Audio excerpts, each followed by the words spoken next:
প্রায় 5 কোটি টাকার ইয়াবা ট্যাবলেট বাজেয়াপ্ত শ্রীভূমিতে। পোয়ামারা বাইপাস থেকে বিপুল পরিমাণ ইয়াবা ট্যাবলেট উদ্ধার। বিএসএফ এর স্পেশাল ইনভেস্টিগেশন টিম এবং শ্রীভূমি সদর থানার পুলিশের যৌথ অভিযানে মিলল সাফল্য। ইয়াবা ট্যাবলেট সহ এক ব্যক্তিকে আটক করে তদন্ত শুরু করা হয়েছে।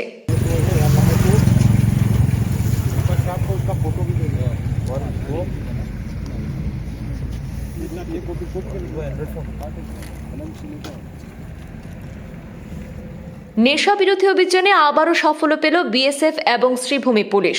রবিবার রাতে গোপন তথ্যের ভিত্তিতে বিএসএফ এর স্পেশাল ইনভেস্টিগেশন টিম এবং শ্রীভূমি সদর থানার পুলিশের যৌথ অভিযান চলে করিমগঞ্জের পোয়ামারা বাইপাস এলাকায়। পোয়ামারা বাইপাস এলাকা থেকে বিপুল পরিমাণ ইয়াবা ট্যাবলেট উদ্ধার করা হয়েছে। সূত্রের খবর অনুযায়ী রাতে বাইপাস এলাকায় সন্দেহজনকভাবে চলাফেরার সময় এক ব্যক্তিকে আটক করা হয়।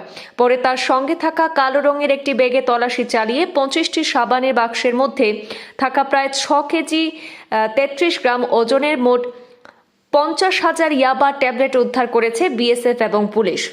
পুলিশ সূত্রে জানা গেছে যে আটক হওয়া ব্যক্তি শ্রীভূমি শহর সংলগ্ন মোবারকপুর এলাকার বাসিন্দা আলম উদ্দিন। উদ্ধার হওয়া সামগ্রী এবং সংশ্লিষ্ট বিষয়ে আইনানুগ প্রক্রিয়া শুরু করেছে পুলিশ। পরে ঘটনাস্থল থেকে আটক ব্যক্তিকে নির্দিষ্ট ধারায় মামলা রুজু করে সদর থানায় নিয়ে যাওয়া হয়। পাশাপাশি তার মোবাইল ফোন বাজেয়াপ্ত করা হয় এবং এই ঘটনার সঙ্গে আর কেউ যুক্ত রয়েছেন কিনা সেই বিষয়ে তদন্ত চালানো হচ্ছে।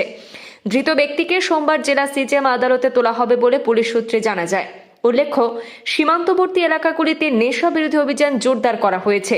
আইন শৃঙ্খলা রক্ষাকারী বাহিনী জানিয়েছে এই ধরনের বেআইনি কার্যকলাপ রুখতে ভবিষ্যতেও নজরদারি এবং অভিযান অব্যাহত থাকবে।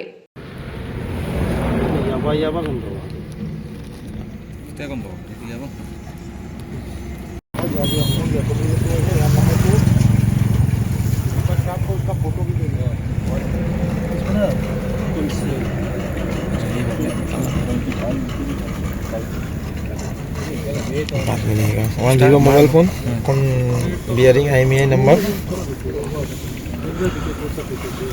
আমার ওঠায় না আমি আয়ু অল্প চান্স দিও